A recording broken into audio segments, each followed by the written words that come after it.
Hello everyone, my name is Zenitsu and I'm back with another Digimon deck profile video. So today I'm going to be taking a look at BT9, and BT9 offers us lots of new and powerful tools to build and iterate on some new and existing decks. And today's deck I'm going to be taking a look at is going to be a brand new iteration on the Red Wargreymon Tribal deck. So Red Wargreymon Tribal, with the inclusion of BT9, adds the X Antibody line to increase the overall potential of what this deck is trying to do. And what the deck essentially is just trying to do is it's just trying to build up one really good stack and maintain that one stack while hitting the opponent's security as hard and powerfully as we possibly can. Which is just your stereotypical red thing of doing, just with a Greymon flavor, and the Greymon flavor adds extra consistency versus some of the other red decks. So without further ado, onto the deck profile. Starting off with the Digitamas, I'm going to be running 4 copies of Koromon. So this is the BT05 version of Koromon, and this is going to be the draw engine of the deck. So it has this nice inheritable ability of when attacking once per turn. If this Digimon's name contains Greymon or Omnimon, then we get to draw 1 card, which the majority of the cards in our deck are Greymons and Omnimons. And then the 5th Digitama could really be anything you want it to be. I'm just going to be running 1 copy of Gurimon because I want that consistency in that draw engine type of ability. But if you wanted to, we have a ton of different options in terms of trying to DP boost to increase the range of your Digimon if that's the direction you want to take it in. But Gurimon has a very similar when attacking inheritable ability to Koromon, where when attacking once per turn, if this Digimon has 6,000 or more DP, then we get to draw 1 card. Next, on to the rookies, I'm going to be running 4 copies of Agumon. So this is the BT05 version of Agumon, and this is going to be one of the consistency tools of the deck, acting as a stereotypical digger. So its on-play ability states that we get to reveal the top 3 cards of our deck to add 1 Digimon whose name contains Greymon and Omnimon from among them and place them into our hand, and then the rest go to the bottom. So it's just looking for our Greymons and our Omnimons, which the deck is running a lot of Greymons, and we are running an Omnimon to act as a good game finisher. And if we see both cards, then we get to add both cards into our hand. And speaking of drawing extra cards and acting as a good consistency tool, next I'm going to be running 4 copies of Agumon X Antibody. So Agumon X Antibody is another digger that we have to use in various different ways. We could digivolve him on top of an Agumon for 0, which helps with the overall consistency because we get to draw a card every time we digivolve, and we'll then get to his when digivolving ability off. But at worst, if we don't want to, we could still hard play him to get this ability off to check the top 3 cards of our deck, add 1 card with X Antibody and 1 card with Greymon or Omnimon in its name into our hand, and then the rest go to the bottom. So it's just looking for, again, our Greymons and Omnimons, but it has the added benefit of also trying to look for our X Antibody type cards. Next, I'm going to be running 3 copies of Agumon. So this is the 2nd promo version of Agumon, and this Agumon is in the deck to act as a solid way to help increase the overall DP of our Digimon. So it has this nice inheritable ability where during your turn, while this Digimon has Greymon in its name, which is basically everything but our Omnimons in our deck, then we get to gain plus 2,000 DP, so it's just helping with the overall DP, which helps with the overall survivability when we're attacking the opponent's security, or their Digimon. And then the last rookie of the deck is going to be 2 copies of Agumon. So this is the Gallantmon starter version of Agumon, and this is in the deck for some very similar reasons why we're running the promo Agumon. So this is just trying to help with the overall DP of our Digimon to ensure that they could be as strong as they possibly can. Except that he has a nice when attacking ability, not limited to once per turn. When this Digimon attacks a player, which is basically attacking their security, it gets plus 2,000 DP, so it's just more instances of DP boosting to ensure that our Digimon could be as strong as they possibly can.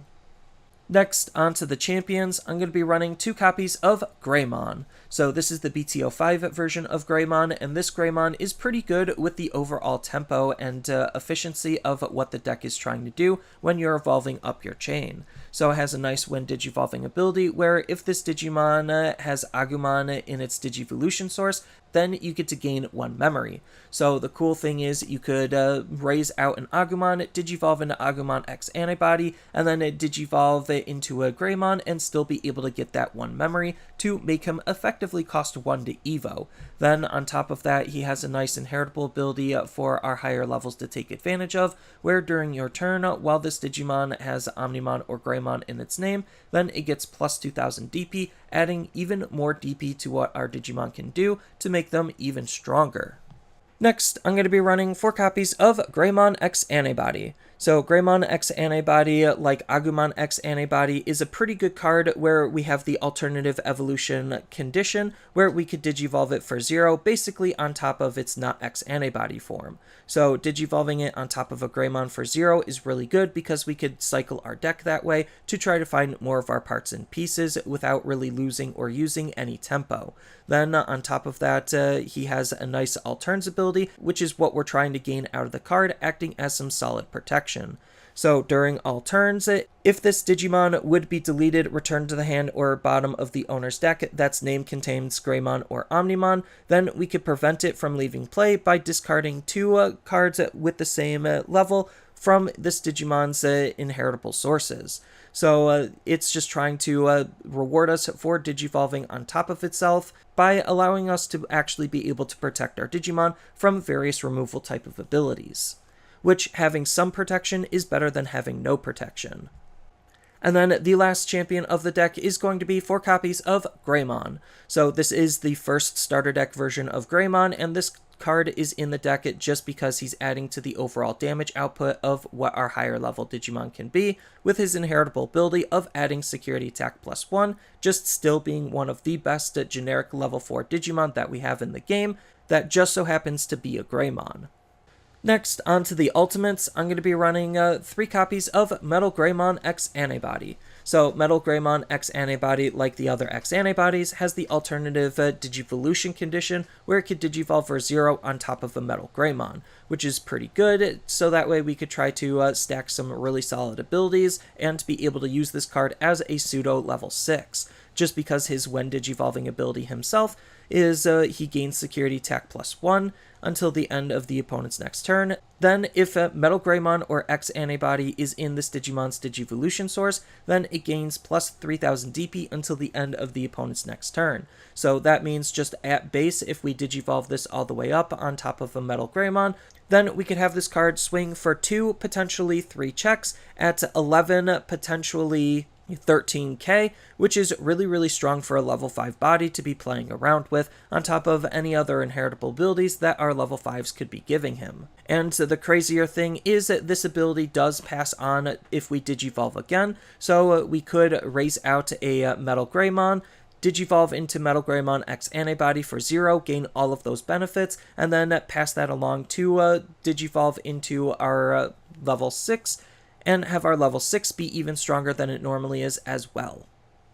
And speaking of our other MetalGreymons, next I'm going to be running 2 copies of MetalGreymon. So this is the Classic Collection version of MetalGreymon, and we're not necessarily trying to use this card to be aggressive with, although we could because its native when attacking ability isn't bad, where if we're attacking a player we get to delete a Digimon with 4000 DP or less, so we have some low-level control in the form of this card, but what we're trying to gain out of this card is its inheritable ability, where during your turn, while this Digimon has Machine or Dragonkin in its type, then it gains the piercing ability to make it so that blockers are basically irrelevant, and we could punch the opponent's security anyway, but if we wanted to, we could even think about punching the opponent's suspended Digimon to still gain the benefits of it being able to deal security damage as well.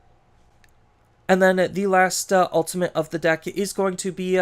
3 copies of MetalGreymon Alteris Mode. So this is the brand new promo version of MetalGreymon Alteris Mode that's found alongside of BT9's box topper as part of the update pack. So what this card is doing is it's similar to our X Antibody cards, where we could Digivolve them for 0 on top of a MetalGreymon. So we could theoretically use our Classic Collection MetalGreymon to Digivolve into Alterius mode, and then use Alterius mode to Digivolve into MetalGreymon X Antibody, all before we Digivolve into our level 6, because this card is also treated as a MetalGreymon, which is a big difference comparing this to the old Alterius mode, because the Alterius mode isn't counted as just a MetalGreymon for our evolution type abilities. Then on top of that, he has a nice when Digivolving ability of his own to try to take advantage of, where if we have a tamer in play, then we get to delete one of the opponent's Digimon with 5000 DP or less, acting again as some more low-level control, which is really nice, especially since we want to Digivolve into him for free.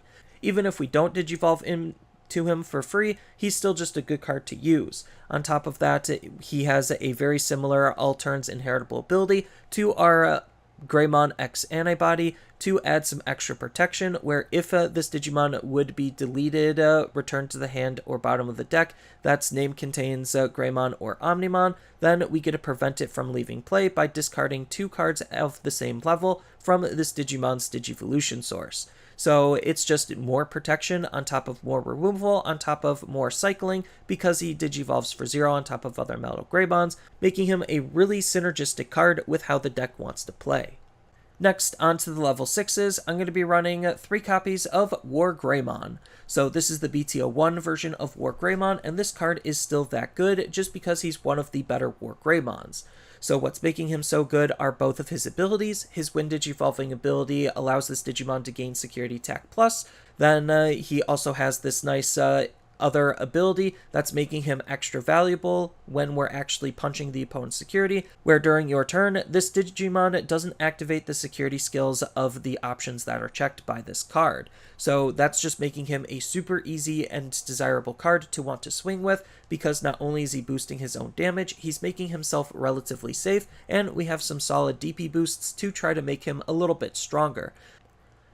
And then the last level 6 of the deck is going to be 3 copies of Wargreymon X Antibody. So Wargreymon X Antibody is another really good Wargreymon for this deck to use, partially just because he has the X Antibody alternative when Digivolving condition of being able to Digivolve on top of a Wargreymon. So that Security Attack Plus that the BT01 Wargreymon gained does transfer over to Wargreymon X Antibody if we want to try to use it that way. Then he has a nice all turns ability where when a card is removed from your opponent's security, then you get to gain 1 memory, so when we're punching the opponent's security, we'll even be able to gain memory for that transaction. Then on top of that, he has an ability that triggers at the end of the attack. Once per turn, if this Digimon has Wargreymon or X Antibody in its Digivolution sources, then we get to delete one of the opponent's Digimon whose DP is less than or equal to this Digimon's DP, which with all of the DP boosting means that we could clean up almost any Digimon we feel like we need to.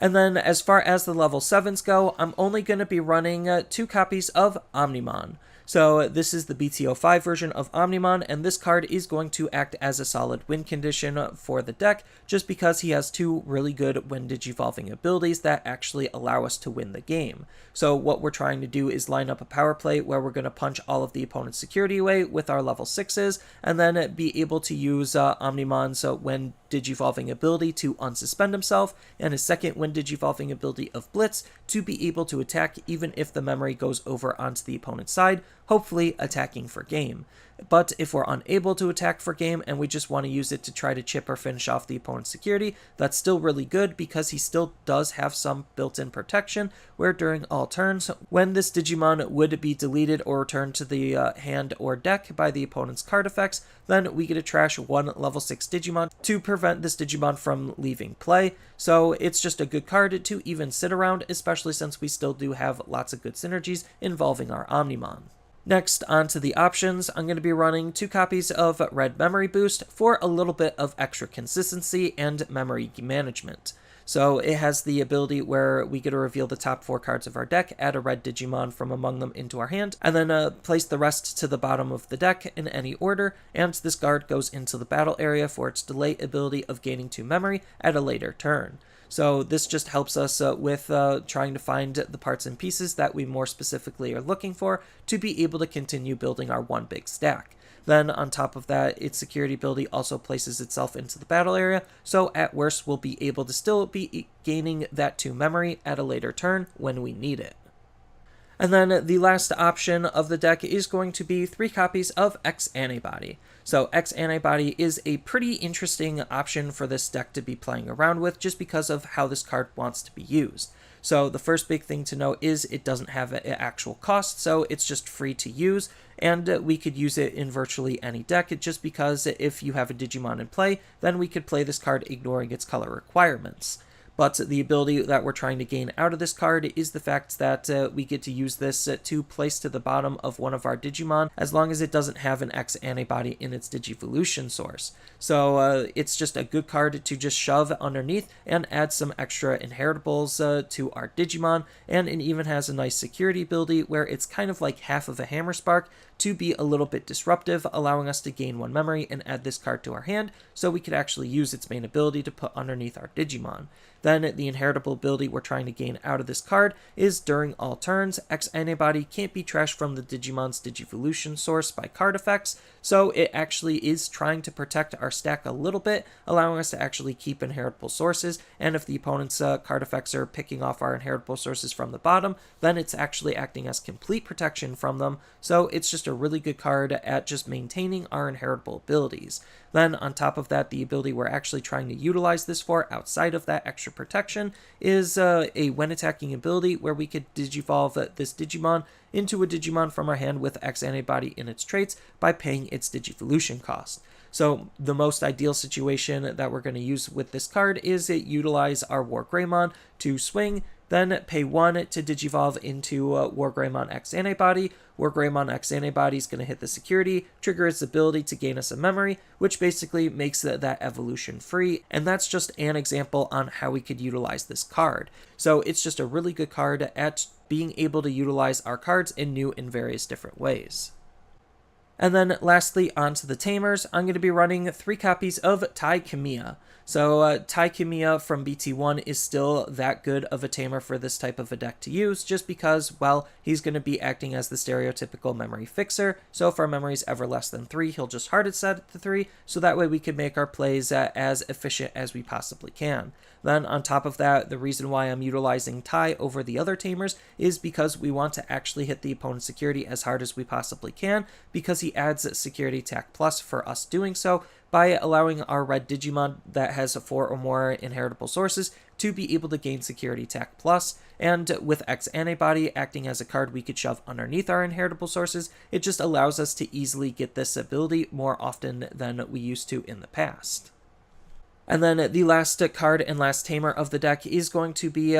3 copies of Cool Boy. So Cool Boy is another consistency tool for this deck to use because its on-play ability states that we get to reveal the top 3 cards of our deck and add 1 Digimon with X Antibody in its traits and 1 X Antibody option from among them into our hand, and then the rest go to the bottom. So it's just looking for more specifically our X Antibody pieces, which is what we're still trying to look for anyway, for just a cheap 2-cost white tamer. Then on top of that, it actually has a really decent passive ability where during your turn, when one of your Digimon digivolves into the same level that has X Antibody in its traits, we get to suspend this tamer to be able to gain a memory and draw a card, allowing us to be even more efficient with our X Antibody evolutions. And then there's still just a whole bunch of room for customization and flexibility, all depending on what you're actually trying to gain out of your cards. So in terms of spicing up the deck a little bit and incorporating some yellow, and still working on theme with the whole Greymon sub-theme, we do have the Rise Greymons that we could utilize to also help set up our tamers. So we do have Rise Greymon from BT04 as a really good Rise Greymon with a solid inheritable ability, and we do have Rise Greymon X Antibody as the X Antibody to interact with our Rise Greymon. And then to top off on our level 6s, we could play the yellow Wargreymon because, well, it's still a Wargreymon for our deck to be interacting with. He could multi-swing and remove the opponent's Digimon all at the same time, and we could still digivolve our X Antibody Wargreymon on top of him because he is a Wargreymon. And if we want to try to run a tamer just to help support the two colors a little bit easier, we do have Tai and Kari as a red and yellow dual tamer for us to be playing around with for some extra memory and to try to make our swings into the opponent's security a little bit easier and safer. Then if you want to run a hybrid just because we're trying to break the opponent's security all in one go or mostly in one go, then a hybrid is still really good as an alternative win condition to try to close out games with. And then we do just have a whole bunch of other Greymons and MetalGreymons for the deck to try to take advantage of, depending on the types of abilities you want to try to gain out of your cards. So we do have the BT01 Greymon for some extra DP boosting. We have the BT08 MetalGreymon for some extra control. We have the BT01 MetalGreymon for some extra DP. We have the BT07 MetalGreymon for some extra memory and to try to play our tamers as well. Then we even have some other Wargreymons that we could be playing around with. So we do have the Promo Wargreymon and the Classic Collection Wargreymon as two other really good Wargreymons that you could use, especially on a budget. Then, if you wanted to, you could also add in Omnimon X Antibody, just because, well, he is an Omnimon, and he's an X Antibody, so he could just naturally fit inside of the deck. Then we do have a slew of different removal options that we could take advantage of. So we have Gaia Force Zero, Crimson Blaze, Trident Revolver, and so on and so forth to just try to help control and remove the opponent's Digimon while potentially doing something else. Then we do have a couple of other boost options or utility options to try to make our Digimon stronger or more efficient. Then, as a good little surprise tech, you could even think about running Program Emergency Halt, because he plays nicely with Cool Boy to try to shut off the options that the opponent could use, so we have the ability to try to disrupt the opponent's turn as well. Then we do have a slew of different tamers that we could also think about utilizing, especially on a budget if you don't have access to Tai. So you could still run Nokia if you really wanted to, just because we're still playing with Greymons and Agumons. We could even use Marcus because we're still running a whole bunch of Greymons and a Greymon-themed deck. And we even have Hero as just a good generic red tamer to gain some extra DP for our higher level Digimon to make them even stronger. And all this goes to show is that the whole Greymon sub-theme has a whole bunch of different supports to be able to utilize a wide variety of different tech and tools, all depending on what you're looking to gain out of the deck. And I think that the deck is going to be a relatively strong deck in the BT9 meta, just because of all of those different tech and flexibility options that you could put in to answer whatever the meta is questioning you with. On top of the fact that you do have lots of different substitutions that you can make to make the deck even more affordable than it normally would be, even without some of the super expensive cards. So that's all I really have for this video. As always, feel free to tell me your thoughts down in the comments below, and down in the description below are a couple of different ways you could support me and the channel. So I do have a TCG Player affiliate link, so when you use that link to buy cards off of TCG Player, then some of that money will go to supporting me and the channel. I also do make and sell playmats over on Overcard Gamers on Facebook, so when you buy a playmat with my design, then some of that money will also go to help supporting me and the channel. And on top of all of that, I do have a Twitch account over on twitch.tv/Zenitsu, so giving me a follow and a subscription also helps support me there, and I do play Digimon on top of various other games on that platform as well. So thank you everyone for watching, and as always, don't forget to like, share, and subscribe for more content, and I'll see you in the next video.